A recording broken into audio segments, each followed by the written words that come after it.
பெரியவா சரணம். பெரியவா வானொலியின் மாலை நிகழ்ச்சிகள் ஆரம்பமாகின்றன. இன்றைய எமது நிகழ்ச்சிகள் நித்திய குரு பாதுகா பூஜா, ஸ்ரீ ரா கணபதி அவர்கள் எழுதிய புத்தகத்தின் ஒளிவடிவம், ஆன்மீக உரை, மகா பெரியவா மகிமை, உபன்யாசம். பெரியவா சரணம். பெரியவா சரணம். அடுத்த நிகழ்ச்சி நித்திய குரு பாதுகா பூஜை. शुक्लां भरदरं विष्णुं शशिवर्णं चतुर्भुजं प्रसन्नवदनं ध्यायेत् सर्वविघ्नोपशान्तये। ममोपात्त समस्त दुरितक्षयद्वारा श्री परमेश्वर प्रीत्यर्थं गुरुप्रसाद सिद्ध्यर्थं गुरुप्रीत्यर्थं गुरुपादपूजाम् अद्य करिष्ये। गुरुर्ब्रह्मा गुरुर्विष्णुर्गुरुर्देवो महेश्वरः गुरुः साक्षात् परब्रह्म तस्मै श्रीगुरवे नमः। अपारकरुणासिन्धुं ज्ञानदं शान्तरूपिणं श्रीचन्द्रशेखरगुरुं प्रणमामि मुदान्वहम्।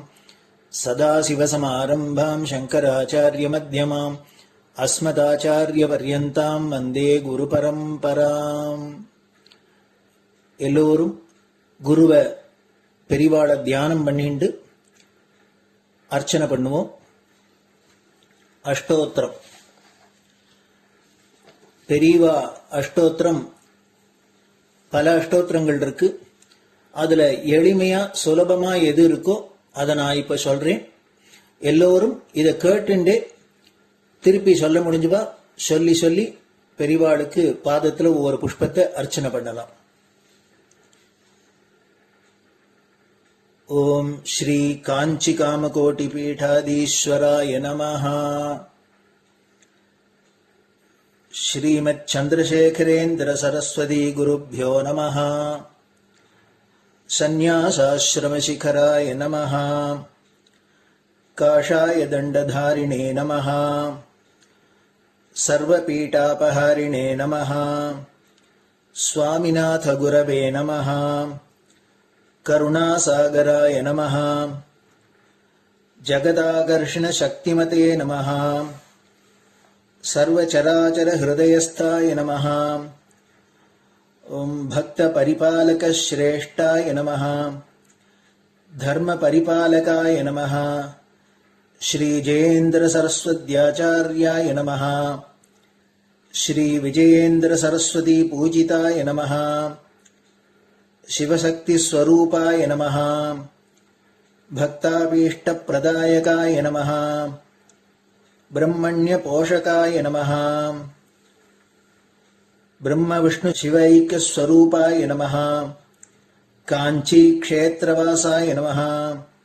कैलाश शिखरवासाय नमः. स्वधर्म परिपोषकाय नमः. चातुर्वर्ण संरक्षकाय नमः. लोकरक्षण संकल्पाय नमः. ओम ब्रह्मनिष्ठापराय नमः. सर्वपापहराय नमः. धर्मरक्षक संतुष्टाय नमः. भक्तार्पितधन स्वीकर्त्रे नमः. सर्वोपनिषत् सारज्ञाय नमः. सर्वशास्त्रगम्याय नमः. सर्वलोक पितामहाय नमः. भक्ताभीष्ट प्रदायकाय नमः. ब्रह्मण्य पोषकाय नमः. नानाविध पुष्पार्चितपताय नमः. रुद्राक्ष क्रीडधारिणे नमः. भस्मोद्दोलित विग्रहाय नमः. सर्वज्ञाय नमः. सर्वचराचर व्यापकाय नमः. अनेक शिष्य परिपालकाय नमः. मनश्चाञ्चल्य निवर्तकाय नमः. अभयहस्ताय नमः. भयापहाय नमः. यज्ञपुरुषाय नमः. यज्ञानुष्ठान रुचिप्रदाय नमः. यज्ञसम्पन्नाय नमः. यज्ञसहायकाय नमः.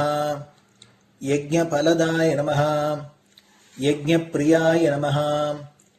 उपमानरहिताय नमः. स्फटिक तुलसी रुद्राक्ष हारधारिणे नमः. चातुर्वर्ण समदृष्टये नमः. ऋग्यजुस्साम अथर्वणादि चतुर्वेद संरक्षकाय नमः. दक्षिणामूर्तिस्वरूपाय नमः जाग्रत् स्वप्न सुषुप्ति अवस्थातीताय नमः कोटिसूर्यतुल्यतेजोमय शरीराय नमः साधुसङ्गसंरक्षकाय नमः अश्वगज गोपूजा निर्वर्तकाय नमः गुरुपादुकपूजातुरन्तराय नमः कनकाभिषिक्ताय नमः स्वर्णबिल्वदलपूजिताय नमः सर्वजीवमोक्षदाय नमः मूकवाक्ताननिपुणाय नमः नेत्रदीक्षादानाय नमः द्वादशलिङ्गस्थापकाय नमः गानरसप्रियाय नमः ब्रह्मज्ञानोपदेशकाय नमः सकलकलासिद्धिताय नमः चातुर्वर्ण्यपूजिताय नमः अनेकभाषासम्भाषण कोविताय नमः अष्टसिद्धिप्रदायकाय नमः ओम श्री शारदामठसुस्थिताय नमः नित्यान्नदानसुप्रीताय नमः प्रार्थनामात्रसुलभाय नमः पादयात्राप्रियाय नमः नानाविधमतपण्डिताय नमः श्रुतिस्मृतिपुराणज्ञाय नमः देवयक्षकिन्नरकिंपुरुषपूज्याय नमः श्रवणानन्दकरकीर्तये नमः दर्शनानन्दाय नमः अद्वैतानन्दभरिताय नमः अव्याजकरुणामूर्तये नमः शैव वैष्णवादिमान्याय नमः श्रीशङ्कराचार्याय नमः दण्डकमण्डलोहस्ताय नमः वीणामृदङ्गसकलवाद्यनाथस्वरूपाय नमः रामकथारसिकाय नमः वेदवेदाङ्ग आगमादिसकलकलासतस्प्रवर्तकाय नमः हृदयगुहाशयाय नमः शतरुद्रीयवर्णितस्वरूपाय नमः केदारेश्वरनाथाय नमः अविद्यानाशकाय नमः निष्कामकर्मोपदेशकाय नमः लघुभक्तिमार्गोपदेशकाय नमः लिङ्गस्वरूपाय नमः सालग्रामसूक्ष्मस्वरूपाय नमः कालड्यां शङ्करकीर्तिस्तम्भनिर्माणकर्त्रे नमः जितेन्द्रियाय नमः शरणागतवत्सलाय नमः श्रीशैलशिखरवासाय नमः डमरुकनादविनोदाय नमः वृषभारूढाय नमः दुर्मदनाशकाय नमः आभिचारिकदोषहर्त्रे नमः मिताहाराय नमः मृत्युविमोचकशक्त्याय नमः श्रीचक्रार्चनतत्पराय नमः दासानुग्रहकारकाय नमः अनुराधानक्षत्रजाताय नमः सर्वलोकख्यातशीलाय नमः वेङ्कटेश्वरचरणपद्मषट्पदाय नमः श्री महात्रिपुरसुन्दरी समेत श्री चन्द्रमौलीश्वर पूजाप्रियाय नमः श्रीमच्चन्द्रशेखरेन्द्र सरस्वती सद्गुरु परब्रह्मणे नमः गुरुभ्यो नमः परमगुरुभ्यो नमः परमेष्टिगुरुभ्यो नमः परात्परगुरुभ्यो नमः गुरुपरम्पराभ्यां नमः गुरुपादुकाभ्यां नमो नमः. அடுத்தது ஊதுபத்தி இருந்தா அதை காமிச்சு தூபம், நெய் தீபம் இருந்தா காமிச்சு அதை நெய் தீபம் தீபம் காமிச்சுட்டு நைவேத்தியம் வெத்தலைப்பாக்கு பழம் இதுலேருந்து ஆரம்பிச்சு அவளுக்கு எது சௌரியமோ அதுபடி நைவேத்தியம் பண்ணலாம். அதுக்கு அடுத்தது கற்பூர ஹாரத்தி பண்ணி எல்லோரும் பிரதட்சிண நமஸ்காரம் பண்ணி பெரியவாள்கிட்ட பிரார்த்தனை பண்ணிண்டு எல்லோரும் க்ஷேமமா இருக்கணும், லோகம் பரம மங்களமா சௌக்கியமா இருக்கணும், எல்லோரும் வியாதி வெக்க இல்லாத ஆயுராரோக்கிய ஐஸ்வர்யத்தோட சாந்தம் அமைதியோட ஞான வைராக்கியத்தோட எல்லோரும் நல்லவர்களாயிருந்து நன்மையை அடையணும்னு பிரார்த்தனை பண்ணி இந்த பூஜையை தினம் செய்யலாம். குரு பிரம்மா குருர் விஷ்ணுர் குருர் தேவோ மகேஸ்வரः குரு சாட்சாத் பரபிரம்ம தஸ்மை ஸ்ரீ குரவே நமஹ. அபார கருணா சிந்தும் ஞானதம் சாந்தரூபிணம் ஸ்ரீ சந்திரசேகர குரும் பிரணமாமி முதான்வகம். சதாசிவசமாரம்பாம் சங்கராச்சாரிய மத்யமாம் அஸ்மதாச்சாரிய பர்யந்தாம் வந்தே குரு பரம்பராம். குரு பாத பூஜை நிறைவடைஞ்சது. பெரியவா சரணம். பெரியவா சரணம். பெரியவா வானொலியில் நேயர்கள் அடுத்து கேட்க இருப்பது ஸ்ரீ ரா கணபதி அவர்கள் எழுதிய புத்தகத்தின் ஒளி வடிவம். அளிப்பவர் ஸ்ரீமதி உமா சங்கர் அவர்கள். தேனினும் இனிய சொல்லான் தீச்சுடர் மேனி கொண்டான் ஊனுயிர்க்குயிரதான ஒன்றினைக் கலந்து நின்றான் ஏனினிக் கவலை நெஞ்சே இன்றுனக் அருள் செய்தான் இஞ்ஞானவான் காமகோட்டி நாதனை நம்புவோமே. ஜெய ஜெய சங்கர, ஹரஹர சங்கர. மகா பெரியவாளின் உபன்யாசங்களை தெய்வத்தின் குரல் என்ற பெயரில் ரா கணபதி அண்ணா 7 பாகங்களாக தொகுத்து நமக்கு அளித்ததின் முதல் பாகத்தின் அடுத்த பகுதி. எழுத்தாளர் கடமை. சூட்சமமான தத்துவங்களையும் சிரமசாத்தியமான ஷடங்குகளையும் சொல்கிற வேதங்களை 4ஆக பிரித்து 4 சிஷ்யர்களுக்கு போதித்தார் வியாசர். அந்த சூட்ச்மங்களை புரிந்து கொண்டு வேதம் விதிக்கிற யஜ்ஞ அனுஷ்டானங்களை ஏராளமான கட்டுப்பாடுகளுக்கு உட்பட்டு செய்யக்கூடிய ஒரு சிலருக்கு இந்த 4 சிஷ்யர்கள் வேதங்களை போதித்தார்கள். வேதங்களை இவ்வாறு வகுத்து பரப்பிய அதே வியாசர் அதே வேதங்களின் பரம தாத்பரியத்தை சிலருக்கு மட்டுமின்றி அனைவருக்கும் ரஞ்சகமான புராணங்களாக இயற்றினார். இவற்றை பொதுஜனங்களுக்கெல்லாம் பிரச்சாரம் செய்கிற பணியை சூதர் என்பவரிடம் ஒப்புவித்தார். புராணங்களை பிரச்சாரம் செய்து கொண்டே இருந்ததால் அவர் சூத பௌராணிகர் என்றே பெயர் பெற்றார். இவர் அப்ராமணராக இருந்தும் பெரிய பிரம்ம ரிஷிகளெல்லாம் இவரை உயர்ந்த ஸ்தானத்தில் அமர்த்தி நிரம்ப மரியாதை செய்து இந்த புராணங்களை கேட்டார்கள். வேதத்தில் சத்யம்பத என்று ஒரு விதி இருக்கும். அந்த விதியை கதாரூபமாக்கி ஜனங்கள் யாவரும் ஏற்குமாறு செய்கிறது ஹரிச்சந்திரன் வரலாறு. தர்மம் சர என்கிற வேதத்தின் சட்டத்துக்கு மகாபாரதம் முழுவதும் விளக்கமாகிறது. மாத்ரு தேவோ பவ பித்ரு தேவோ பவ என்கிற வேத வாக்கியங்களுக்கு ஸ்ரீராமனின் சரித்திரம் அற்புதமான பாஷ்யமாக இருக்கிறது.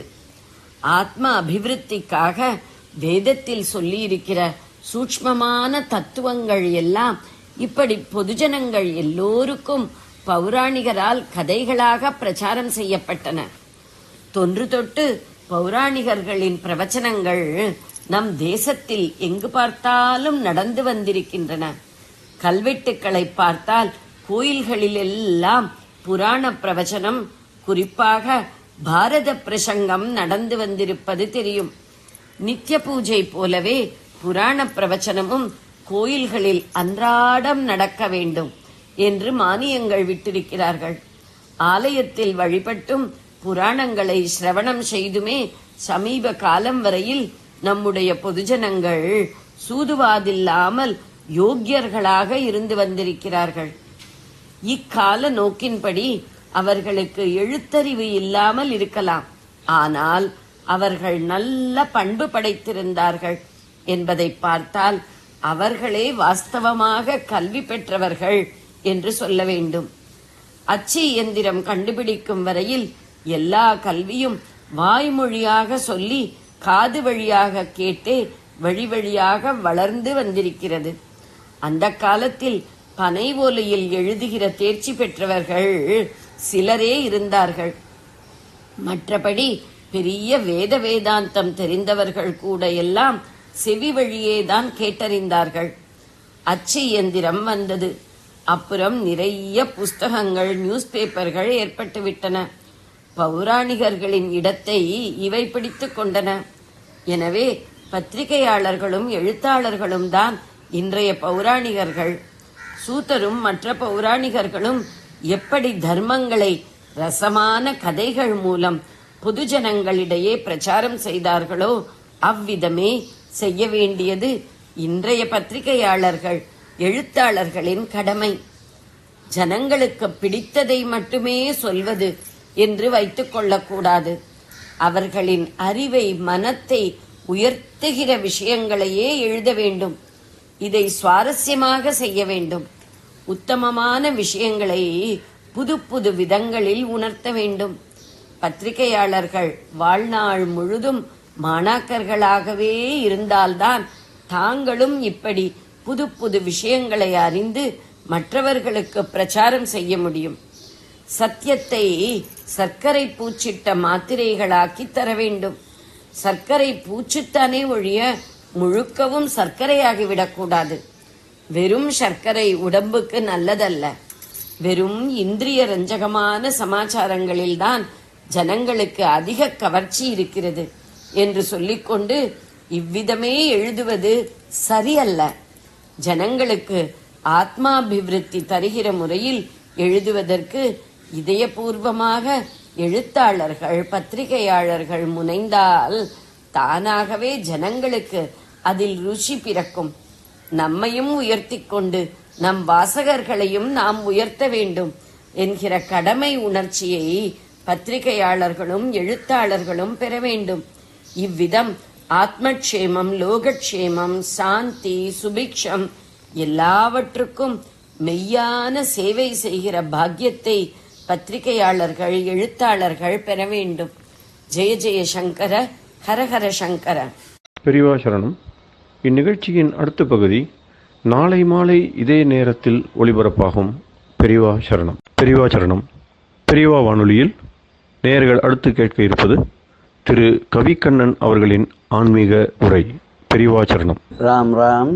ஸ்ரீ குருப்யோ நமஹ. ஜெய ஜெய சங்கர, ஹர ஹர சங்கர. பெரியவா வானொலி நேயர்கள் அனைவருக்கும், மகா பெரியவாவுடைய பக்தர்கள் அனைவருக்கும் அடியேன் கவிக்கண்ணனின் அன்பு கலந்த நல்வாழ்த்துக்கள். வாழ்வு எனும் இப்படு மாயிலே வீழ்வாய் என என்னை விதித்தனையே தாழ்வானவை செய்தன தாம் உளவோ வாழ்வாய் இனி நீ மயில் வாகனமே. அது 31வது பாடல். தாழ் வாழ்வு எனும் இப்படு மாயையிலே வீழ்வாய் என என்னை விதித்தனவே. தாழ்வானவை செய்தனதாம் உளவோ வாழ்வாய் இனி நீ மயில் வாகனமே. இந்த பாடலுக்கு 2 விதமா அர்த்தம் பண்ணிக்கிறார். கடைசி பகுதிக்கு வரும்போது அவர் என்ன சொல்றார்? வாழ்வு இது வீணான வாழ்வு. இதுல ஒண்ணும் பிரயோஜனமே ஒண்ணுமே கிடையாது.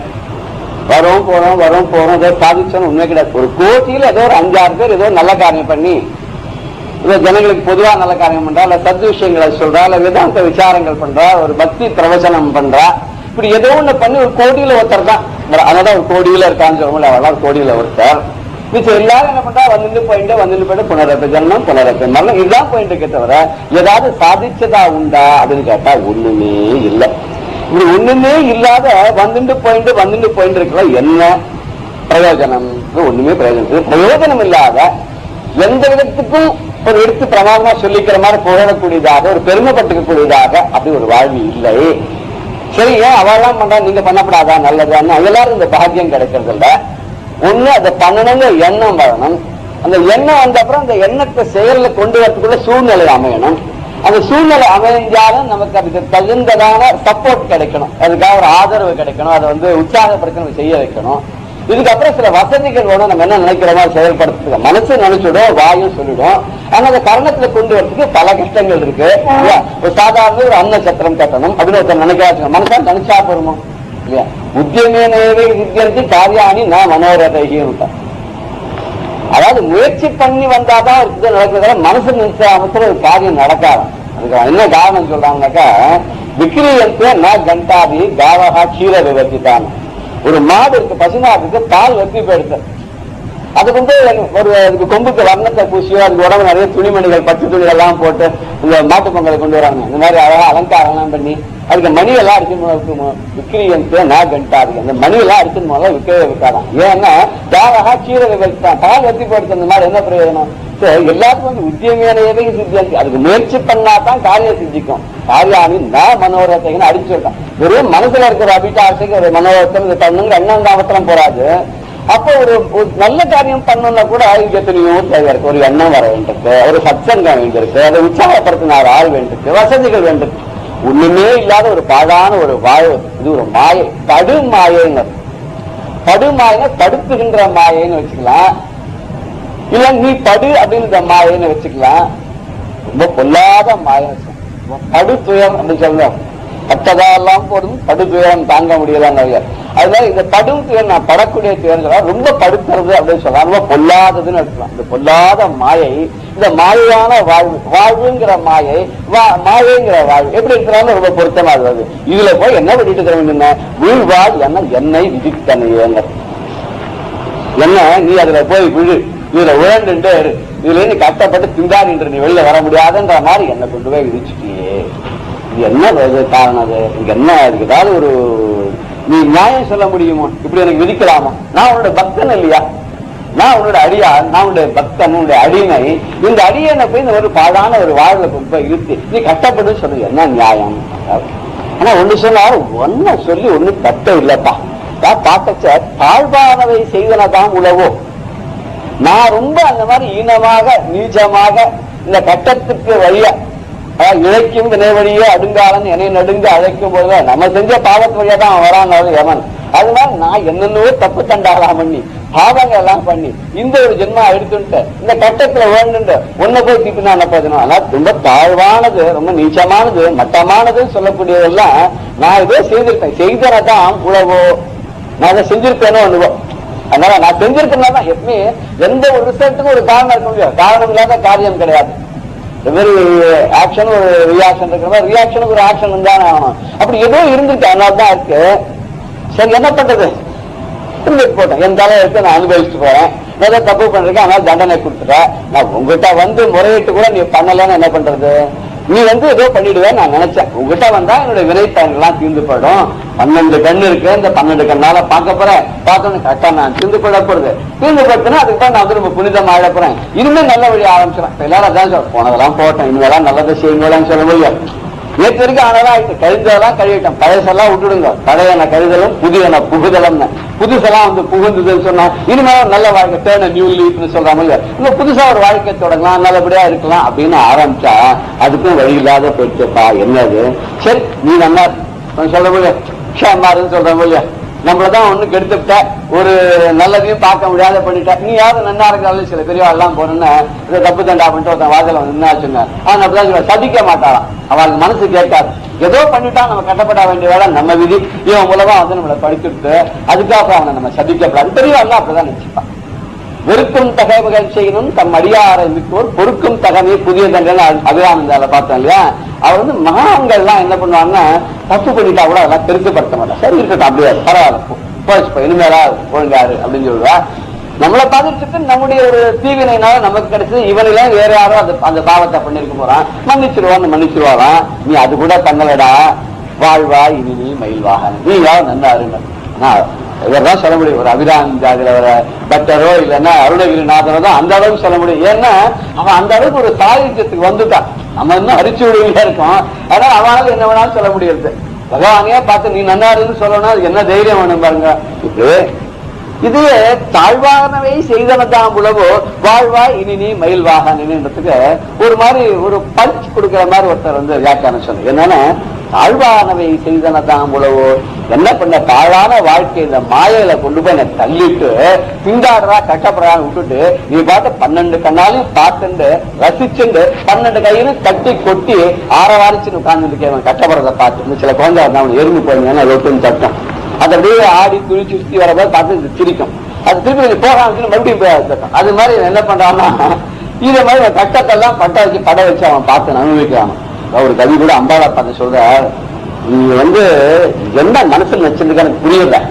யார் யாருக்கும் அதை பண்ண இதை பண்ணு சொல்றான், நம்பி நான் உங்ககிட்ட வந்தான், என்ன மாத்திரம் படுத்துறதே ஒரு தொழிலா வச்சுக்கிட்ட. சமுத்திரத்துல போட்டு முக்கரை, தண்ணீரை போட்டு முக்கரை, சரி ஒரு மாதிரி மூச்சு திறனை போயிடலாமா அப்படின்னு நினைச்சா அப்ப தூக்கி கரையில போட்டு விடுறேன். மறுபடியும் எனக்கு பிராணன் வந்து விடுறது, ஜீவன் வந்து விடுறது, சக்தி வந்து விடுறது, எல்லாத்தையும் கொடுக்குறேன். ஒரு தடவையும் என்ன பண்றேன்னா, நான் ஓஞ்சி போய் இனிமே முடிஞ்சிட போறது அப்படின்னு நினைக்கும் போது எனக்கு சக்தியை கொடுத்து என்னை காப்பாற்றி கொண்டு வச்சு விட்டு மறுபடியும் எங்கிட்ட வேலையை பண்றேன். உனக்கு விளையாட்டு வேற பொம்மையே கிடைக்கலையா? இதுதான் பாபநாசன் சிவன் சொல்லும் போது எனக்கே ரொம்ப கஷ்டப்படுமே பண்றிய அம்மா, நான் விளையாட்டு பொம்மையா நான் பார்த்துருக்கோம். நான் ஒரு விளையாட்டு பொம்மையா ஜகன் நாயகியே உமையே உந்தனுக்கு நான் ஒரு விளையாட்டு பொம்மையா. நான் நிலத்தில் பல பிறவி எடுத்து திண்டாடினதும் போதாதா தேவி, நான் ஒரு விளையாட்டு பொம்மையா. இந்த உலகத்துல திறந்து இத்தனை தடவை எடுத்து கஷ்டப்பட்டு திண்டாடெல்லாம் போறாதா, உனக்குன்னா நான் விளையாட்டு பொம்மையா, நீ இது மாதிரி என்னை வச்சுன்னு விளையாடுறியே அப்படின்னு கேட்கிறா இல்லையா? அது இங்கேயும் அதே மாதிரிதான் பாழான வாழ்வுன்ற மடு மாயல தள்ளிட்டு குழுவாயினை விதித்தனன்னு ஆர்டர் பண்ணிட்டான். இதுக்கு வந்து ஒரு ஜட்மெண்டே கொடுத்தான்னு அர்த்தம். இந்த சென்டென்ஸ் பண்ணிவிடுறதுன்னு சொல்றாங்க இங்கிலீஷ்ல வந்து he has been sentenced to அப்படிங்கிறாரு. சாதாரண சென்டென்ஸ் அப்படின்னாக்கா அந்த டெத் சென்டென்ஸ் தான் சொல்ற வழக்கம். வேடிக்கையா சொல்ற மேரேஜ் இஸ் a word அப்படின்னு கேட்டான் ஒருத்தன். இல்ல சொன்னா இட்ஸ் a sentence சொன்னா.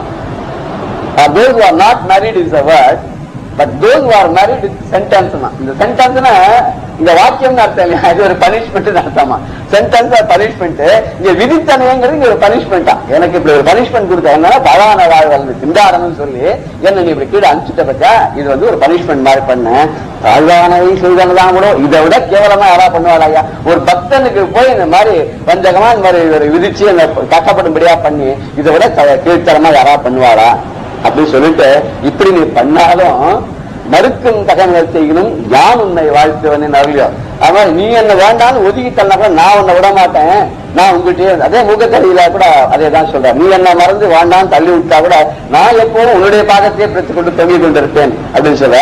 அதனால வாழ்வாள் இனி நீ மயில் வாகன அப்பா நீயா நன்னா க்ஷேமமா இருங்கிற, நீ சந்தோஷமா திருப்தியா எத்தனை படை வீடுகள் அத்தனை உட்காந்து காலா காலத்து அபிஷேகங்கள்லாம் பண்ணு, அலங்காரங்கள்லாம் பண்ணு, பக்த கோடிகள்லாம் வந்து உன்னை வந்து பாடி ஆடி உன்னை சுதி பண்ணி சீரியல் சிறப்பா விழாக்கள்லாம் கூட நன்னா சேமா இரு, நான் அப்படியே திண்டாடிட்டு இருக்கேன் அப்படின்னு ஒரு சட்டார். அதாவது இப்படி சொன்னாலாவது அவன் அங்கேயிருந்து ஓடி வந்து தன்னை காப்பாற்றுவான் அப்படின்ற ஒரு காரணத்துக்காக அந்த மாதிரி சொல்றார். இது ஒரு தமிழ் பாட்டுல கூட எப்படி சொல்றாருன்னா,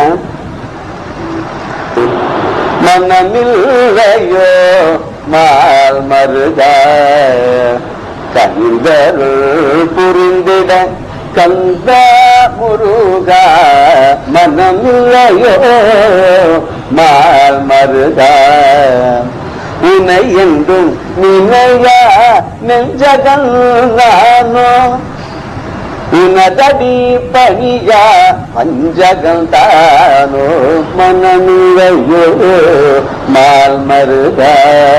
உனக்கு என்ன மனசே இல்லையா மால் மருகா? எனக்கு வந்து கனிந்து அருள் பண்ணணுங்கிறதுக்கு உனக்கு என்ன கொஞ்சம் கூட எண்ணம் நல்ல எண்ணமே இல்லையா, தயவே இல்லையா?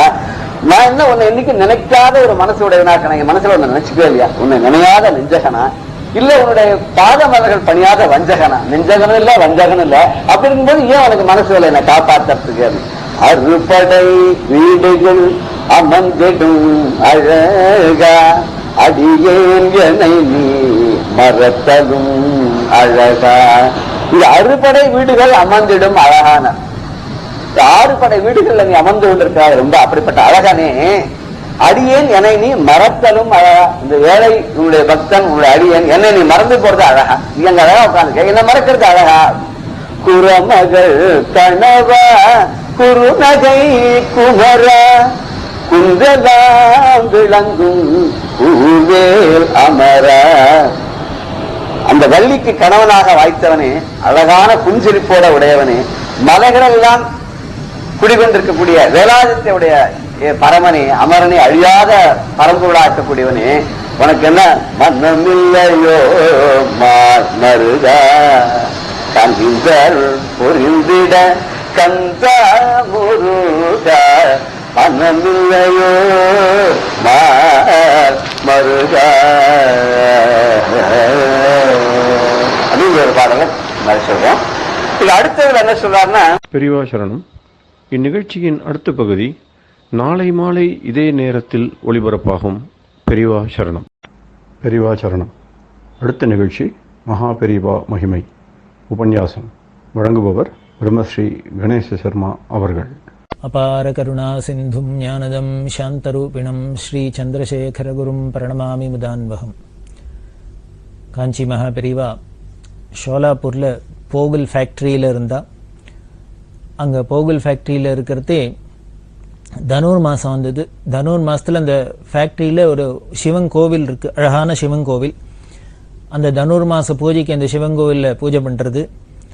அந்த ஃபேக்ட்ரிக்கு பின்னால் ஒரு பெரிய தோட்டம், அந்த தோட்டத்தில் போய் பகல்லெல்லாம் அங்கே இருந்துடுறது. அப்படி இருந்துட்டா தோட்டத்தில் ஒரு பெரிய பார்க் மாதிரி இருக்கும். பார்க்கு, அந்த தோட்டத்தில் போய் பார்க்கில் பெரியவா உட்காந்துருந்தா. வெட்ட வழி பகல்லெல்லாம் அங்கே உட்காந்துருப்பா. சாயந்தரம் ஆச்சுன்னா அஸ்தமிச்சோன்னு இந்த கோவிலுக்கு பக்கத்தில் இருக்கிற தன்னோட ஜாகிக்கு வந்து இருப்பா. இப்படியெல்லாம் வினோதமாக பெரியவாளோட வாசம்லாம் இருக்கும். அப்படி இருக்கிறதே சாட்லா ஃபேக்டரிக்கு போவா. இந்த போகல் ஃபேக்டரியில இருந்தா சாட்லான்னு பிரதர்ஸ் சொன்னேன், சாட்லா பிரதர்ஸ் அப்படின்னு. அவளும் பரம பக்தா. உடனே அங்கே போக வேண்டியது. திருப்பி உடனே பாலாஜி மந்திர், இந்த பாலாஜி மந்திருக்கு போக வேண்டியது. இப்படி மாறி மாறி போகல் ஃபேக்டரி, சாட்லா ஃபேக்டரி, பாலாஜி மந்திர், இந்த தோட்டம், அப்படி இப்படின்னு இங்கேயும் அங்கேயுமா அங்கே ஒரே சுத்து. இப்படி டவுன் பஸ் போயிட்டு வராப்புல பெரியவா இங்கேக்கும் அங்கேக்கும் அங்கேக்கும் இங்கேக்கும் போயிட்டு போயிட்டு வந்திருந்தா. இது எதுக்கு என்ன ஒருத்தருக்கும் தெரியாது. ஏதோ சித்தம்போக்கு சிவம்போக்கு அவ்வளவுதான். அப்படி பெரியவா அந்த இருந்துட்டு இருக்கிறதே அமாவாசை வந்தது. இந்த அமாவாசைக்கு அமிங்கி ஸ்நானம் என்ற வழக்கம் முன்னமே சொல்லியிருக்கோம். அவகாக ஸ்நானம் அப்படின்னு ரொம்ப விசேஷமான தினங்கள்ல, பௌர்ணமியில, அமாவாசையில வபனம் பண்ணிட்டா, ஏகாதசி, இது மாதிரி முக்கிய தினங்கள்ல எல்லாம் நல்லா அமிங்கி ஸ்நானம் பண்ணும் அப்படின்னு சாஸ்திரம். அதுக்காக பெரியவா அமிங்கி ஸ்நானம் பண்ணுவா. பக்கத்துல நதியோ குளமோ இதெல்லாம் தான் பண்ணுவா. வெறும் பாசி பிடிச்ச குளத்துல போய் பண்ணினா அப்படிங்கிறத கூட பார்த்தோம். அப்படி ஏதாவது வசதி இல்லைன்னா என்னன்னா ஒரு பெரிய தொட்டி இருக்கும். இப்போ நாம எல்லாம் பார்த்தேன்னா மாடனா பாத்ரூம்ல பெரிய டப்பு கட்டி அதுல தண்ணீர் ஒப்பிண்டு ஸ்நானம் பண்றாப்பெல்லாம் குளிக்கிறாப்பெல்லாம் இருக்கு. அது கூட ஒரு விதத்துல பார்த்தா சாஸ்திர சம்மதமான விஷயம்தான், சாஸ்திரோக்தமான குளியல் அப்படின்னு சொல்லலாம். பாத் டப்புல ஃபுல்லா தண்ணி ரொப்பிட்டு அதுல அமிங்கி ஸ்நானம் பண்ணினா அதுவும் விசேஷம்தான். அது மாதிரி பெரியவாளும் பண்ணுவா. அதுக்குன்னு பித்தளை தொட்டி கிட்டிலாம் இருக்கும். அதுல தண்ணியை நிறைய ரொப்பி மடியா தண்ணியை ரொப்பிண்டு அதுல அமிங்கி ஸ்நானம் பண்ணுவா. அத மாதிரி இப்போ இந்த அமாவாசைக்கு பண்ணியானும். அது என்ன பண்ணலாம் அப்படிங்கிறது கைங்கரியம் பண்ணிடுவா. சொன்னா இந்த பாலாஜி மந்திர்ல இந்த கும்பாபிஷேகத்தும் போது சுவாமியை பிரதிஷ்டை பண்றதுக்கு முன்னால இந்த விக்கிரகங்கள்லாம் என்ன பண்ணுவா, ஜலாதிவாசம் அப்படின்னு ஒண்ணு பண்ணி வைப்பா. தண்ணிக்குள்ளேயே ஒரு கொஞ்ச நேரம் இருக்கிறது. அப்புறம் தானியாதிவாசம் அப்படின்னு தானியங்களுக்கு நடுப்புற இருக்கிறது. அப்புறம் சயனத்துல இருக்கிறது. இப்படி எல்லாம் பல அதுக்கு ஆகமத்துல சில கிரியைகள்லாம் சொல்லியிருக்கு. அந்த ஜலாதிவாசத்துக்காக இந்த சுவாமி விக்கிரகத்தெல்லாம் தண்ணிக்குள்ள வைக்கணுங்கிறதுக்காக ஒரு தொட்டி கட்டியிருந்தா. அந்த தொட்டி கும்பாபிஷேகம் ஆனதுக்கு அப்புறம் அந்த தொட்டியை ஒன்றும் மூடிக்கிட்டு ஒன்றும் பண்ணல. அது இருந்தது. கைங்கரியம் என்ற ஏகாம்பரம் வாழ்க்கெல்லாம் இது ஞாபகம் வந்தது. பாலாஜி மந்திர்ல அந்த தொட்டி இருக்கு, அதுல வேணா போய் பெரியவா ஸ்நானம் பண்ணலாம், ரொப்பலாம் அப்படின்னா உடனே கைங்கரியம் பண்றவா ஸ்ரீகண்டன், பாலுமாமா, இவர் ஏகாம்பரம் எல்லாருமா சேர்ந்து தண்ணியை ரொப்ப அதுல போய் அமாவாசைக்கு ஸ்நானம் எல்லாம் பண்ணிட்டு என்ன பண்ணினா, அன்னைக்கு கிரீஸ் அரச குடும்பத்தை சேர்ந்த இளவரசியான ஐரணி இவாள்லாம் தரிசனத்துக்கு வரதா இருந்தது. கிரீஸ் ராஜ குடும்பம் தான் பெரியவாள்கிட்ட அப்படியே ஒரு பக்தி அப்படின்னு சொல்லி இருக்கும். அதனால அவ ஃபேமிலியிலேருந்து வந்துட்டே இருப்பா. அப்பப்போ வந்து பெரியவாளை தரிசனம் பண்ணிட்டே இருப்பா. அந்த கிரீஸ் ராஜகுமாரி எல்லாம் வரப்போறா அப்படின்னு தெரிஞ்சுது. அதனால கார்த்தால இவ 10 மணி 9 மணிக்கு வரப்போறாங்கிறதுனால பெரியவா என்ன பண்ணிட்டா, அந்த பாலாஜி மந்திரில போய் ஸ்நானம் எல்லாம் பண்ணிட்டு அனுஷ்டானத்தை முடிச்சு நேரம் இந்த தோட்டத்துக்கு வந்துட்டா. போகல் ஃபேக்டரிக்கு பின்னால் வந்து இந்த தோட்டத்துல வந்து உட்கார்ந்துட்டா. ஏன் அப்படின்னா அதுதான் பெரியவாளோட இங்கிதம், பெரியவாளோட அந்த நிர்வாக திறமை அப்படின்னு சொல்லணும். அதாவது சாஸ்திரத்தை அந்த சம்பிரதாயத்தை பரிபூர்ணமா பரிபாலனம் பண்றதுக்குன்னே ஒரு அவதாரம். இவாளோ வெளியிலேருந்து வர அந்த ராஜ குடும்பம் கிரீஸ் குடும்பம்லாம் நம்ம இந்து மதத்தை சேர்ந்தவா இல்ல, வேற அந்நிய மதத்தை சேர்ந்தவா. அவளுக்கு பக்தி இருக்கு, ஸ்ரத்தை இருக்கு, நம்மளை விட ரொம்ப சிறந்த பக்தாளா இருக்கா அப்படின்னா கூட அந்த பாலாஜி மந்திர்ல கோவில்ல நமது இந்துக்கள் ஆலயத்தெல்லாம் அந்நிய மத பிற மதஸ்தர்கள்லாம் உள்ள விடுறதுல அது மாதிரிலாம் சில சம்பிரதாயம் எல்லாம் வச்சுட்டு இருக்கு. இது உடனே நமக்கு கோச்சிக்கிறதுக்கு பிரமேயம் இல்லை. காரணம் இது ஒரு நல்லத்துக்கு தான் அப்படின்னு சொல்லணும். ஏன்னா ஒருத்தருக்கு எப்போ இந்த மதத்திலயோ இந்த கடவுள் வழிபாட்டிலயோ இதுல நம்பிக்கை இல்லையோ அவ உள்ளுக்குள்ள வருவானே, வேண்டாமே. இங்க வந்து பார்த்துட்டு அப்புறம் இது அப்படி இருக்கு இப்படி இருக்குன்னு குத்தங்குறை சொல்றதுக்கு வரவே வேண்டாம்.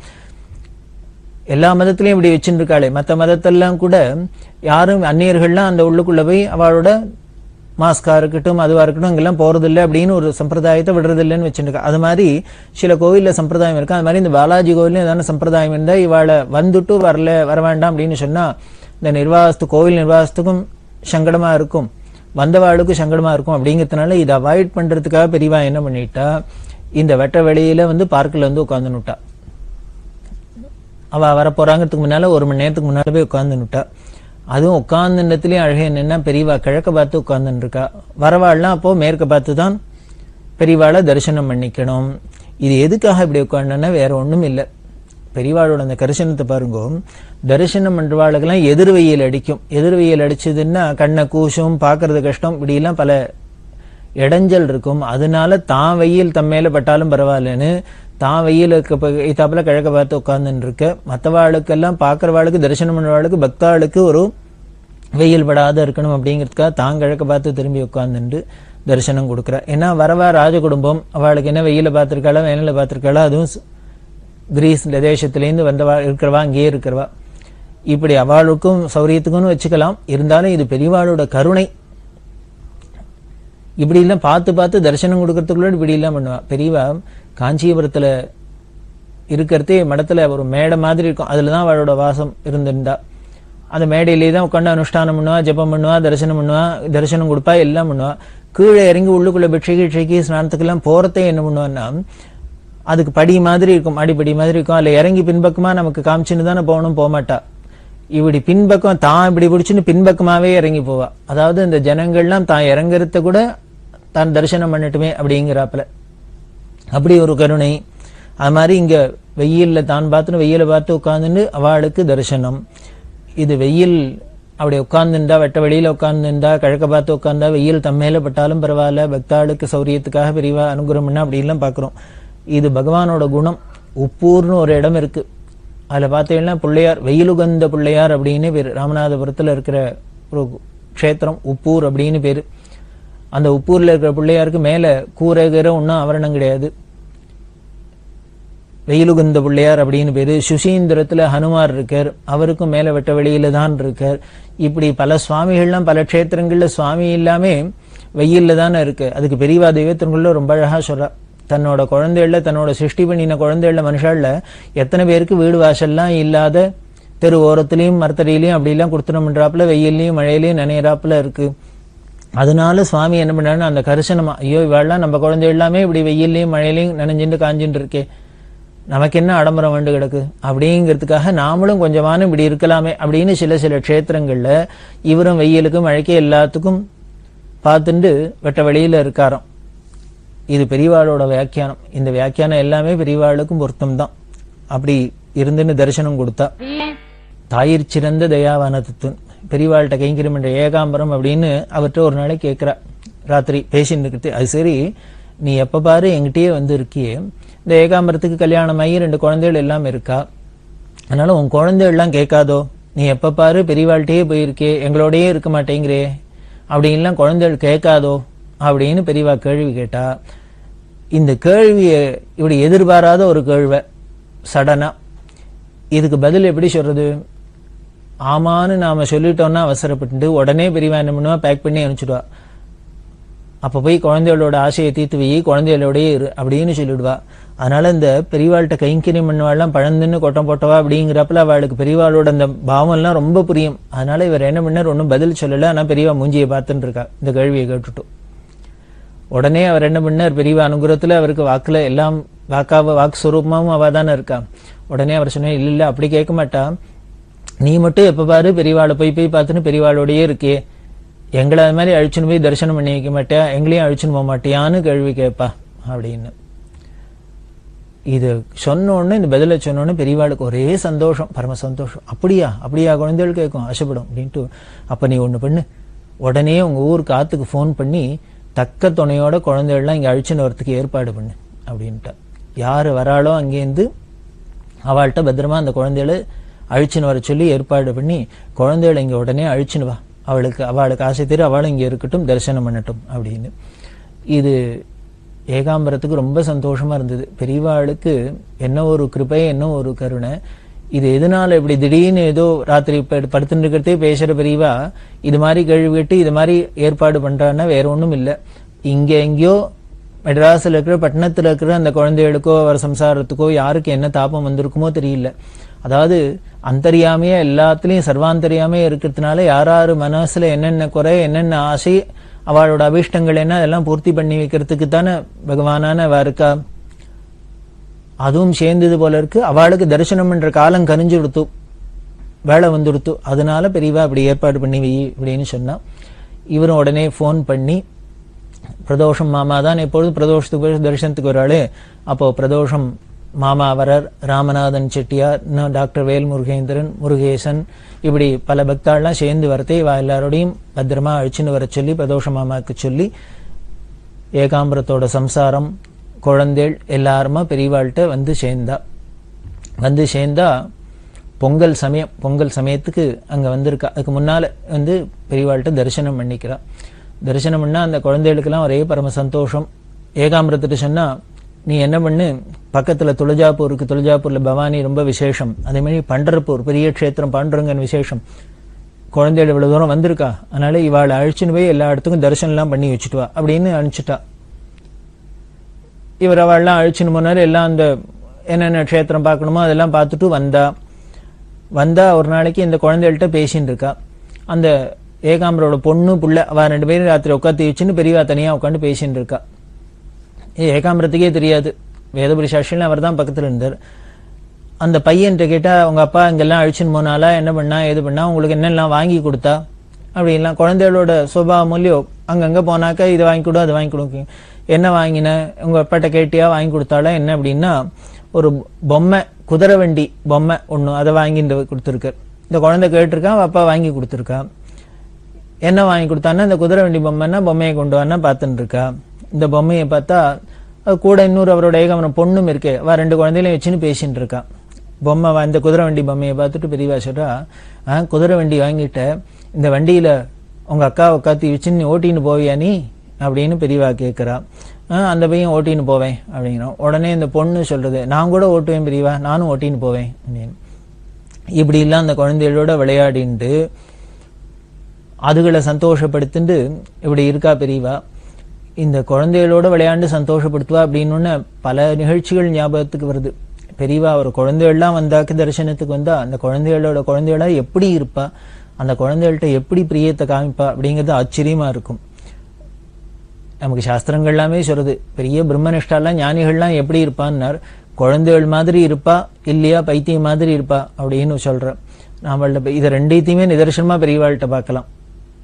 2 விதமாவும் இருப்பா. முதல்ல பார்த்தோம், இங்கேருந்து அங்கே போவா, அங்கேருந்து இங்கே போவா, என்ன காரணம் காரியம்னு தெரியாது, அலைஞ்சுட்டே இருப்பா அப்படிங்கிறோம்.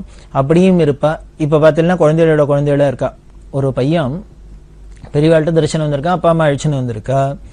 அந்த பையனுக்கு பழக்கம் என்ன அப்படின்னா, யாரான விஐபிஸை பார்த்தா, முக்கியமான மனுஷாலாம் பார்த்தா ஆட்டோகிராஃப் வாங்குறது அப்படின்னு ஒரு கொல்லியோ, அது மாதிரி ஆட்டோகிராஃப் வாங்குற பழக்கம் போல இருக்கு. உடனே அந்த பையன் என்ன பண்ணா, பெரியவாள்கிட்ட ஆட்டோகிராஃப் வேணும்னு கேட்டான். இது எல்லாருக்கும் ஆச்சரியமா இருந்தது. அவ அப்பா அம்மாக்கே மடத்துல பெரியவா அப்படி எல்லாம் பண்ண மாட்டாங்கிற சம்பிரதாயம் அவ தெரிஞ்சுவா. அதனால இல்ல கேட்கக்கூடாது, அப்படி இல்லை இங்கே கேட்கக்கூடாது அப்படின்னு ஏதோ சமாதானப்படுத்துறா. ஆனா இந்த குழந்தை கேட்டுட்டான். பெரியவா உடனே சொல்றா, நீ குழந்தைய ஒன்றும் சொல்லாத, அவனு நானும் பேசிட்டு இருக்கோம், அவன் என்னமோ என்கிட்ட சொல்லிக்கிறான், நான் பாத்துக்கிறேன் அவனை அப்படின்ட்டு. என்ன வேணும் உனக்குன்னு, இல்லை பெரியவா கையெழுத்து போட்டு கொடுக்கணும், ஆட்டோகிராஃப் வேணும் அப்படின்னு அந்த நோட்டை நீட்டினான். உடனே பெரியவா அதில் பார்த்துட்டு, எல்லாத்தையும் ஆட்டோகிராஃப் வாங்கிய அப்படின்னா, ஆமாம் போற விஐபிஸ்லாம் வாங்குவேன் அப்படின்னு. யார்கிட்ட வாங்கியிருக்கேன், இவாள்கிட்ட வாங்கியிருக்கேன், அவள்கிட்டலாம் வாங்கிக்க எல்லாம் பார்த்துட்டு பெரியவா சொல்றா, நான் உன்ன மாதிரி சின்ன பையனா இருக்கிறதே, ஸ்கூல்ல படிக்கிறதே பேனா பிடிச்சி எழுதிட்டேன். அதுக்கப்புறம் நான் இது மாதிரி சாமியார் ஆனதுக்கப்புறம் பேனா பிடிச்சி எழுதுறதையே விட்டுட்டேன். நான் பேனாவே தொட்டு எழுதுறது இல்லையே, நான் என்ன பண்ணுவேன், அதனால என் கையெழுத்து நானே போட முடியாது இப்போ அப்படின்னா. இது சொன்னா அந்த பையனுக்கு என்ன இதோட தாத்பரியம் எல்லாம் புரியுமா, அவனுக்கு ஒன்றும் புரியல, பேசாத இருந்தான். உடனே பெரியவா சொல்றா, குழந்தை ஆசையை கேட்டுது, இல்லைன்னா ஏமாந்து போகும், அதனால குழந்தையோட ஏமாற்றப்படாது, இரு அவனுக்கு ஏதானும் பண்ணி கொடுக்கலாம் அப்படின்ட்டு என்ன பண்ண, மேனேஜரை கூப்பிடு அப்படின்னா. உடனே ஸ்ரீகாரியம் மேனேஜர் வரார்.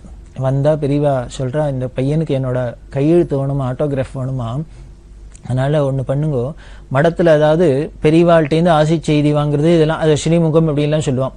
அவ கொடுக்கறதே என்ன பண்ணுவா, எல்லாத்தையும் அவ சொல்ற அந்த வார்த்தையெல்லாம் போட்டுட்டு கடைசியில அவளை கையெழுத்துக்கு பதிலா நாராயண ஸ்மிருதி அப்படின்னு போட்டு காஞ்சிகாம கோடி பீடாதிபீடர் அப்படின்லாம் போடுற வழக்கம், போட்டு அது முத்ர குத்துற வழக்கம், ஸ்ரீமுகம் அப்படின்னு அந்த முத்ர குத்துற வழக்கம், அதெல்லாம் பண்ணி தான் ஸ்ரீமுகம் எல்லாருக்கும் கொடுக்குற வழக்கம்.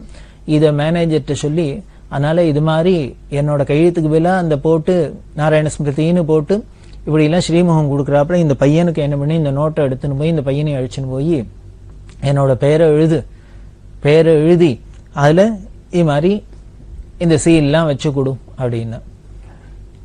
மேனேஜருக்கு ஆச்சரியமா இருந்தது. ஏதோ ஒரு குழந்தை கேட்டுது அப்படின்னா அதுக்கு தெரியுமா, விவரம் தெரியல, அது கேட்டிருக்கு அப்படின்னா உடனே அது சீரியஸா எடுத்துன்னு பெரியவா நம்மளை மெனக்கிட்டு காரியத்திலேருந்து கூப்பிட்டு இப்படி பண்ண சொல்றாள். சரி உடனே அந்த பையனை அழிச்சுன்னு போனார், அந்த நோட்டில் வாங்கிட்டார், பெரியவாளோட திருநாமத்தை எழுதினர், கீழே நாராயண ஸ்மிருதின்னு போட்டார், இந்த சீல் எல்லாம் வச்சு எல்லாத்தையும் பண்ணி குழந்தைகிட்ட கொடுத்துட்டார். அந்த பையனுக்கு ஒரே சந்தோஷம். ஏன்னா எல்லாத்தையும் ஆட்டோகிராஃப் வாங்கினா அப்படி நோட்டை வாங்கி கிருக்கிறேன்னு கிறுக்கி தான் கொடுத்து பார்த்துருக்கான்.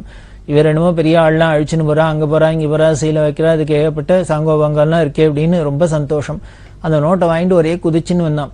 பெரியவா ஆட்டோகிராஃப் கிடைச்சிடுத்து அப்படின்னு சிரிச்சுட்டே இந்த குழந்தை வருது. இந்த குழந்தைய விட அப்பா அம்மாவுக்கு ரொம்ப சந்தோஷம். இந்த குழந்தை முதல்ல கேட்கறது இவ பயந்தா, பெரியவா என்ன சொல்றாளோ ஏது சொல்றாளோன்னா. ஆனா இப்படி பெரியவா இப்படி பண்றத பார்த்தோம்னா அவளுக்கு ரொம்ப சந்தோஷம். அந்த குழந்தை வாங்கிட்டு இவாளை சந்தோஷப்பட்டா. உடனே பெரியவா உனக்கு சந்தோஷமா இப்போ திருப்தியா அப்படின்னா, ரொம்ப சந்தோஷம் ரொம்ப சந்தோஷம்னு அந்த குழந்தை ஆனந்தப்பட்டது. உடனே பெரியவா எடுத்து சொல்றா, பாரு இப்ப நீ என் கையெழுத்து கேட்ட நான் உனக்கு போட்டு கொடுத்தேன், அதே மாதிரி நான் ஒண்ணு கேட்பேன், நீ பண்றியா அப்படின்னா. பண்றேன் அப்படின்னா, உங்க கையெழுத்தை எனக்கு போட்டு கொடுத்துட்டு போ அப்படின்னு. இவன்னா ஆட்டோகிராஃப் புக்கு வச்சுருக்கான், பெரியவா கையெழுத்து போடலாம். பெரியவாள்கிட்ட இவன் என்னப்படி கையெழுத்து போடுறது? உடனே பெரியவா சொல்ல, திருப்பி மேனேஜரை கூப்பிடுன்னா. கூப்பிட்டு அவர்கிட்ட சொல்றா, நம்ம மடத்துக்கு விஐபிஸ்லாம் வந்தா, விசிட்டர்ஸ் வந்தா, அந்த விசிட்டர்ஸ் ரெஜிஸ்டர்ல அவ கையெழுத்தெல்லாம் போட்டு போவாள் இல்லையோ, அந்த ரிஜிஸ்டர்ல இந்த குழந்தைய அழிச்சுன்னு போய் இவனையும் எழுதி கையெழுத்து போட சொல்லும் அப்படின்னா.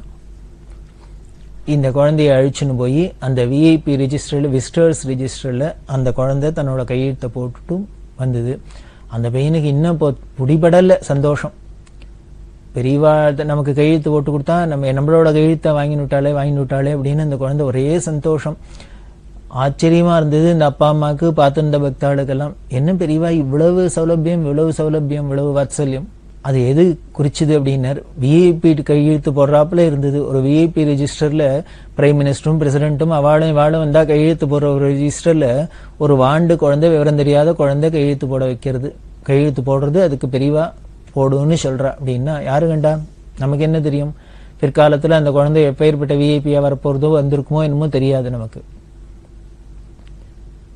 இதான் பெரியவாளோட அந்த குணவிசேஷம். யாரு எப்படி போறோமோ அப்படி அவளுக்கு ஏத்தாப்புல பழகுவா. அதே மாதிரி இவ நுங்கம்பாக்கத்துல யாத்திரையில இருந்தா, பக்தாள்லாம் வாவா எங்க வீட்டுக்கு வரணும், உங்க வீட்டுக்கு வரணும்லாம் கூப்பிடுவா இல்லையா, உபச்சாரம் பண்ணுவா இல்லையா, அப்படி பெரியவா அப்படி பக்தாள வீட்டுக்கெல்லாம் போயிட்டு இருக்கா. பெரியவா போறதே ஒரு பெரிய பின்னாலேயே கும்பல்லாம் போகும், ஒரு வேடிக்கையா இருக்கும். யாரா இருந்தாலும் நின்று பாக்குறாப்புல தான் இருக்கும், கூடவே போறாப்புல இருக்கும். அப்படி பெரிய ஒரு இடமா போயின்னு இருக்கிறதே அந்த நுங்கம்பாக்கத்துல ஏதோ விளையாண்ட ஒரு பையன், ஏதோ ஒரு தெருவில் இருக்கிற அந்த பையனும் இந்த வேடிக்கையெல்லாம் பார்த்துன்னு கூடவே வந்துட்டு இருக்கான். இப்படி கொஞ்சம் தூரம் வந்தோடனே பெரியவா வீடு விடா போயிட்டு வரத்தை பார்த்தோன்னே அவனுக்கு தோணிடுத்து, ஓ பெரியவா வீடு விடா போறா போல இருக்கு, அதனால நம்ம வீட்டுக்கு வரணும் அப்படின்னு அவனுக்கு ஒரு ஆசை. அதனால என்ன பண்ணினா கூட்டத்துல கிடுகிடுன்னு உள்ளுக்குள்ள போய் பெரியவாக்கு முன்னாடி, சார் எங்காத்துக்கு வாங்கோ அப்படின்னு கூப்பிட்டான். கைங்கரியம் பண்ணிந்தவாளுக்கெல்லாம் ஆச்சரியமா இருந்தது. பெரியவாளை திடீர்னு யாரோ ஒரு வாண்டு சார்னு கூப்பிட்டா, யாருமே இப்படி கூப்பிட்டது இல்லை, சம்பிரதாயம் இல்லை, பழக்கம் இல்லை. அதுவும் ஒரு சின்ன பொடிப்பைய முன்னால வந்துட்டு சார் எங்காத்துக்கு வாங்கன்னு கூப்பிடுறானே அப்படின்னு. உடனே கூட இருக்குவா தள்ளின, அப்படிலாம் கூப்பிடக்கூடாது, பெரியவாள் அப்படிலாம் சொல்லக்கூடாது, அந்தன போ அப்படின்னு அவனை அந்தன தள்ளினா. அந்த பையனை அந்த கூட்டத்துல அந்தன போயாச்சு. கொஞ்ச நேரம் கழிச்சு திருப்பி அந்த பையன் வந்தான் கூட்டத்துல. திருப்பி முன்னால வந்து சார் எங்காத்துக்கோங்க அப்படின்னு கூப்பிட்டான். இப்படி ஒரு தூரம் 2 தூரம் 3 தூரம் இப்படி இந்த பையன் கூப்பிட்டுட்டே வரான். கொஞ்சம் தூரம் போக போக போக இப்படி கூப்பிட்டுட்டே வந்தா கூட இருக்காலும் அவனை தள்ளின்னு அந்த விரட்டின்னு வரா. ஆனா இது பெரியவா கவனிச்சாளா கவனிக்கலையா ஒருத்தருக்கும் தெரியாது. என்ன பண்ணினா கவனிச்சாங்கிறதுக்கு என்ன சாட்சி அப்படின்னா, இப்படி பெரியவா போக வேண்டிய இடத்துக்கெல்லாம் போயிட்டு தன்னோட ஜாகைக்கு வரணும். அப்போ ஒரு ரோடு இப்படி வலது பக்கம் இடது பக்கமா தெரிகிற ஒரு பெரிய ஜங்ஷன், அங்க வரத்தே வந்து நின்னுண்டு உடனே கேட்டா இவ வந்து நிக்கிறதுக்கும் அந்த பையன் திருப்பி வந்து இன்னொரு டர்ன் கூப்பிடுறதுக்கும் ரெடியா இருக்கு. வந்து இப்படி முன்னால நிக்கிறான், கூப்பிட போறான், திருப்பி சார் எங்காத்துக்கு வரணும்னு. அப்படி சொன்னோன்னு பெரியவா உடனே கைங்கரிமன்கிட்ட கேட்கிறா, கண்ணா சாரா எந்த துறையில இருக்குன்னு கேளு அப்படின்னா. இப்பதான் அந்த குழந்தை 4 தரம் கூப்பிட்டது பெரியவா காலைல வாங்கிட்டு இருக்கா அப்படின்னு புரிஞ்சுது. இப்ப பெரியவாளே கேட்டுட்டாளே சாரா எங்க இருக்குன்னு கேளுன்னு உடனே கைங்கரிமன் கிட்ட, ஏய் எங்கடா இருக்கு உங்க அர்த்தம், பெரியவா கேட்கிறா அப்படின்னா. இந்த தெருவில் தான் இருக்கு அப்படின்னு இடது பக்கத்தை காமிச்சான். சரி அப்பவா சாராத்துக்கு போகலாம் போ அப்படின்னு பெரியவா கிளம்பிட்டா அந்த பையன் இருக்கிற தெரு பக்கம். கைங்கரி மண்ணவாளுக்கெல்லாம் ஆச்சரியமா இருந்தது. யாரோ ஒரு சின்ன குழந்தை ஏதோ எங்காத்துக்கு வரணும்னு கூப்பிடுறது, இதை வச்சுட்டு போய் பெரியவா சீரியஸா எடுத்துன்னு போறாளே, அவ யாரோ என்னமோ ஒன்னும் தெரியலையே அப்படின்ட்டு உடனே என்னமுன்னா அந்த பையன், ஏய் யாரா அவங்க அப்பா அம்மா யாரான்னு இருந்தா வர சொல்லிட்டா, பெரியவா அவங்க ஆத்துக்கு வந்துருக்கா, போய் முன்னால போய் சொல்லு அப்படின்னா. உடனே அந்த பையன் ஓடுறான் ஆத்துக்கு. ஓடி அப்பா அம்மாட்ட சொன்னா அவளுக்கு கையும் ஓடல காலும் ஓடல. அதுக்குள்ள பெரியவா வந்தாச்சு ஆத்து வாசலுக்கு. வந்தா அந்த பையன் வாங்க வரணும்னு உள்ள கூப்பிட, அவ அப்பா அம்மா எல்லாம் என்ன பண்றது, கையும் ஓடல காலும் ஓடல, அவளுக்கு பூர்ணகும்பம் தயார் பண்றது கூட நேரம் இல்லை. பெரியவாவுக்குள்ள வாசல்ல வந்தாச்சு. உள்ளுக்குள்ள போனா அந்த பையன்கிட்ட கேட்டு வீடு முழுக்கலும் போய் சுத்தி பார்த்தா எல்லாம் பண்ணிட்டு வெளியில வந்து இந்த குழந்தைகிட்ட கேட்கிறா, உனக்கு திருப்தியா அப்படின்னா. அந்த பையன் என்ன சொல்லுவான், ஒரே சந்தோஷம். அவ அப்பா அம்மாவுக்கு கண்ணால தாரதாரியா தண்ணி கொட்டுறது. எப்படி இருக்கு அந்த வீடு, என்ன குச்சேல கிரகம் மாதிரி இருக்கு. பரம சாதாரண ஏழை குடிசை, அதுக்கு போறா பெரியவா. அதுவும் கூப்பிட்டது ஒன்றும் யாருன்னர், ஒன்றும் விவரம் தெரியாத ஒரு குழந்தை சார் எங்காத்துக்கு வரணும் அப்படின்னா உடனே நேர அந்த வீட்டுக்கு தான் போறா. இதான் பெரியவாளோட மனோபாவத்தை காமிக்கிறது. மனோபாவம் அப்படின்னா பெரியவாளுக்கு ஏது மனசு, அதுக்கப்புறம் பாவம் அப்படின்னு நம்மளோட மனோபாவத்துக்கு ஏத்தாப்புல அவ ஈடு கொடுத்துன்னு நமக்கு அனுகிரகம் பண்ணின்னு இருக்கா. எங்கேயுமே பார்க்க முடியாது. இப்படி யாரானும் நாமளே போவோமா, ஒரு சின்ன குழந்தை விளையாட்டா எங்காத்துக்கு வரணும்னு கூப்பிட்டா நம்ம போயிடுவோமோ, சீரியஸா எடுத்துக்க மாட்டோம். இப்படி சர்வசாதாரணமா இருக்கணும், நாமளே இதெல்லாம் சாதாரணமா எடுத்துக்க மாட்டோம், அலட்சியப்படுத்துவோம். அப்படின்னா பெரிய சக்கரவர்த்தியா இருக்கிறவா, எதிராஜனா இருக்கிறவா, பீடாதிபதியா இருக்கிறவா ஒரு குழந்தை கூப்பிட்டா உடனே அவ விட்டு கொடுப்புறா. அவ்வளவு எளிமைன்னு அர்த்தம், பக்த சுலபன்னு அர்த்தம். அதுதான் குறிக்கிறது. இப்படி குழந்தைகளா அவளை சந்தோஷப்படுத்தின்னு பெரியவா யாத்திரை பண்ணிட்டு இருப்பா. அப்படி இருக்கிற பெரியவா இவ குளத்துல ஸ்நானம் பண்ணிட்டு இருக்கா. அவ மிருத்திகையால தான் மண்ணை தான் தேய்ச்சின்னு குளிப்பா. அப்படி குடிக்கிறதே ஒரு பையன் பார்த்து இந்த பையன் அவ அப்பா அம்மா, ஐயே தாத்தா என்ன மண்ணை தேய்ச்சிக்கிறா அப்படின்னு கேட்கறது. அவ அப்பா அம்மா சொல்லப்படாது அப்படின்னு சொல்லிட்டே இருக்கிறது. பெரியவா சொல்றா, அதுவா நீ குளிக்கிறதே சோப்பு தேய்ச்சிப்பியோ இல்லையோ, இது என்னோட சோப்பு, அதை தேய்ச்சிக்கிறேன் அப்படின்னு சொல்லிட்டு அந்த குழந்தைக்கு வேல் சொல்லிட்டு பெரியவா ஸ்நானம். இப்படி எதுவா இருந்தாலும் அலட்சியப்படுத்தாத அத்தனை பேருக்கும் அனுகிரகம் என்ற கிருபாளு கருணா சிந்து அபார கருணா சிந்தும் அப்படிங்கிறமே அதுக்கு உருவம் அப்படின்னு தெரிகிறது. தொடர்ந்து பார்க்கலாம். பெரியவா சரணம். இந்நிகழ்ச்சியின் அடுத்த பகுதி நாளை மாலை இதே நேரத்தில் ஒளிபரப்பாகும். பெரியவா சரணம். பெரியவா சரணம். அடுத்த நிகழ்ச்சி திருவாசக இன்னிசை. வழங்குபவர் ஸ்ரீ சத்குருநாத தேசிகர் அவர்கள். பெரியவா சரணம். திருச்சிற்றம்பலம். திருத்தசாங்கம். ஏறார் இளங்கிளியே எங்கள் பெருந்துரைக்கோன், ஏறார் இளங்கிளியே எங்கள் பெருந்துரைக்கோன், சீரார் திருநாமம் தேர்ந்துரையாய் ஆரூரன் செம்பெருமான் வெண்மலரான், வெண்மலரான்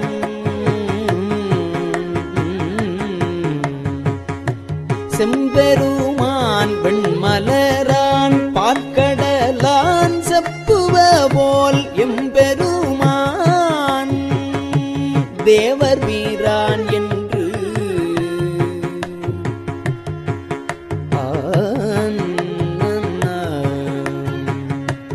ஏதமிலாயின் சொல் மரகதமே, ஏதமிலாயின் சொல் மரகதமே, ஏழ்பொழிக்கும் நாதன் நம்மை ஆளுடையான் நாடுரையாய் காதலவர்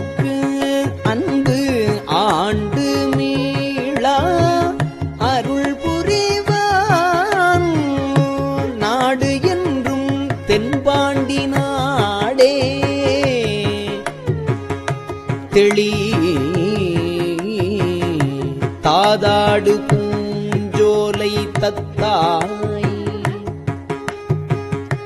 தாதாடு பூஞ்சோலை தத்தாய் நமையாளும் மாதாடும் பாகத்தன் வாழ்பதியன் கோதாட்டி பத்தரெல்லாம் பார்மேல் சிவபுரம் போல் கொண்டாடும்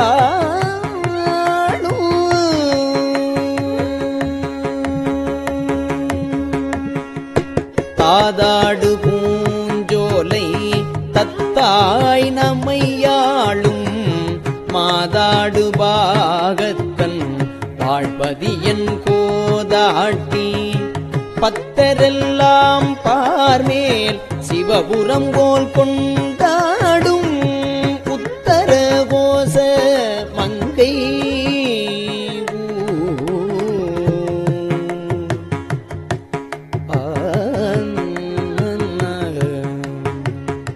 செய்யவாய் பைஞ்சிறகில் செல்வீனம் சிந்தை சேர் ஐயன் பெருந்துரையான் ஆருரையாய் தையலாய் வான் வந்த சிந்தை மலங்கழுவ வந்தெழியும் ஆனந்தம் காள் உடையான் ஆறு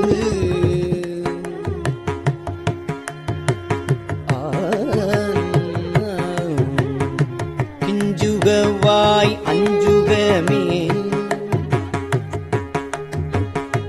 கிஞ்சுகவாய் அஞ்சுகமே கேடில் பெருந்துரை கோன் மஞ்சன் மருவும் மலை பகராய் கிஞ்சுகவாய் அஞ்சுகமே கேடில் பெருந்துரை கோன் கிஞ்சுகவாய் அஞ்சுகமே கேடில் பெருந்துரை கோன் மஞ்சன் மருவும் மலை பகராய் நெஞ்சத்து இருளகல வாழ்வீசி இன்பமருமுத்தி அருளுமலை என்பது காண் ஆய்ந்து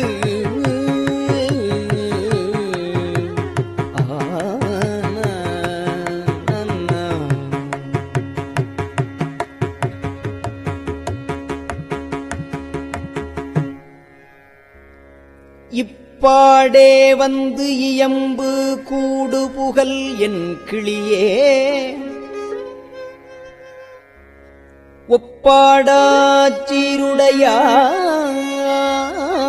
ஒப்பாடாச்சீருடையான்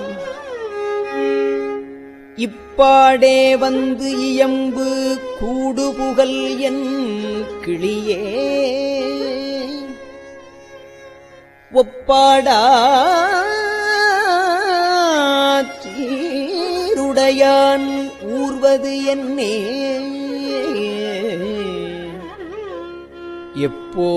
எப்போதும் தேன் புரையும் சிந்தையராய் தெய்வப் பெண் ஏத்திசைப்ப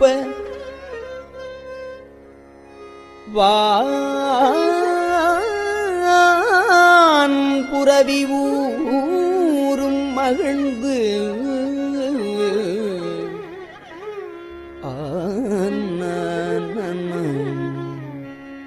கோற்றேன் மொழிக்கிள்ளாய் கோதில் பெருந்துரைக்கோன் மாற்றாரை வெல்லும் படை பகராய்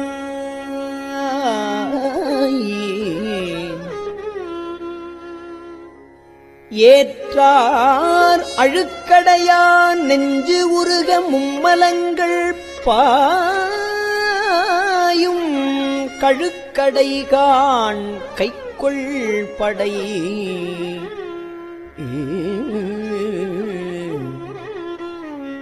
இன்பால் மொழிக்கிள்ளாய் எங்கள் பெருந்துரைக்கோன் இன்பால் மொழிக்கிள்ளாய் எங்கள் பெருந்துரைக்கோன் முன்பால் முழங்கும் முரசு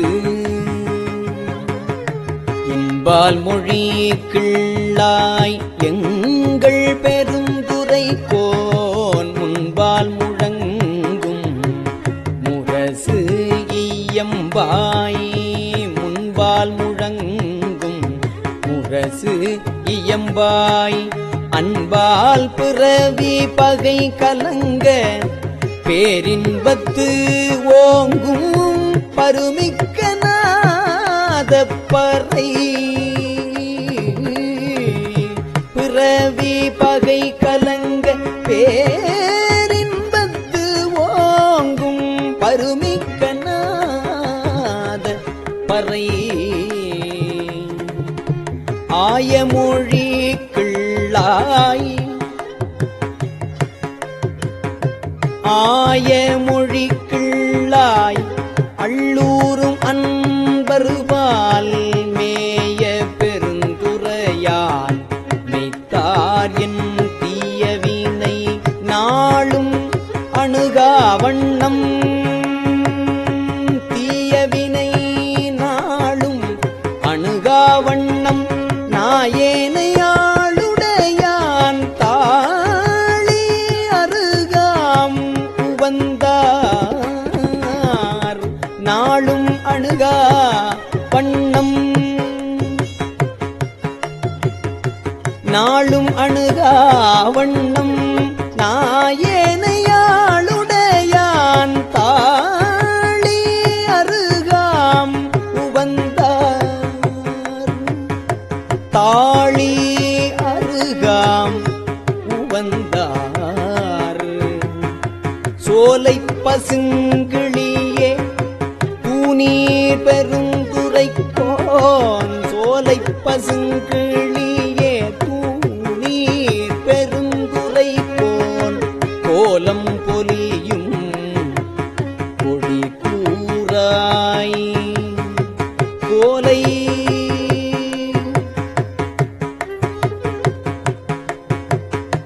சோலை பசுங்கிளியே தூணீர் பெருந்துரை கோன் கோலம் பொலியும் கொடி கூறாய் சாலவும் ஏதிலார் துண்ணன மேல் விளங்கி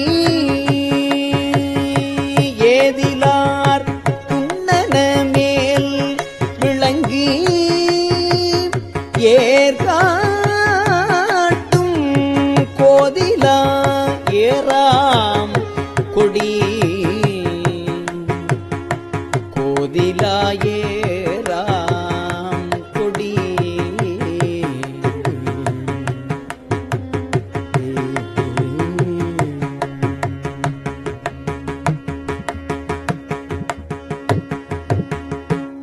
திருச்சிற்றம்பலம்.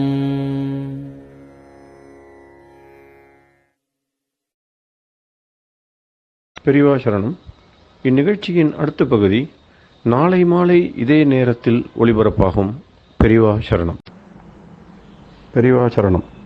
பெரியவா வானொலியின் இன்றைய நிகழ்ச்சிகளின் நிறைவாக திருப்பொன்னூசல் வழங்குபவர் சத்குருநாத தேசிகர் அவர்கள். பெரியவா சரணம். திருச்சிற்றம்பலம். திருப்பொன்னூசல். நஞ்சமர் கண்டத்தன் அண்டத்தவர் நாதன்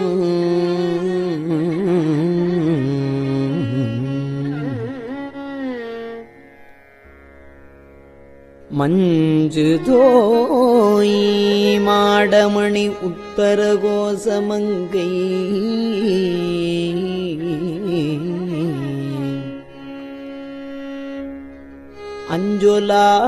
அஞ்சொலாள் தன்னொடும் கூடி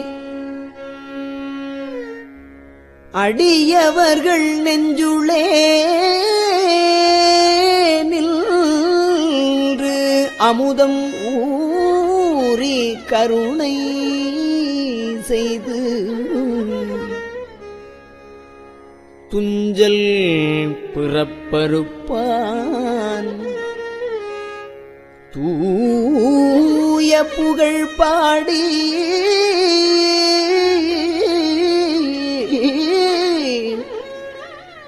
புஞ்சமார்வள் வளை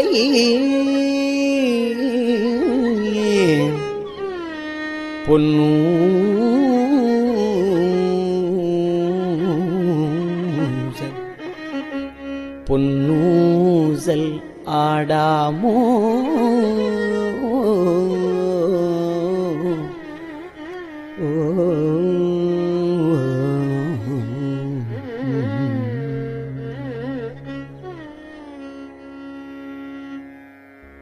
திருச்சிற்றம்பலம்.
பெரியவாசரணம். பெரியவா வானொலியின் மாலை நிகழ்ச்சிகள் இத்துடன் நிறைவடைகின்றன. எமது அடுத்த ஒளிபரப்பு நாளை காலை இந்திய நேரப்படி 6 மணிக்கு துவங்கும். பெரியவாசரணம்.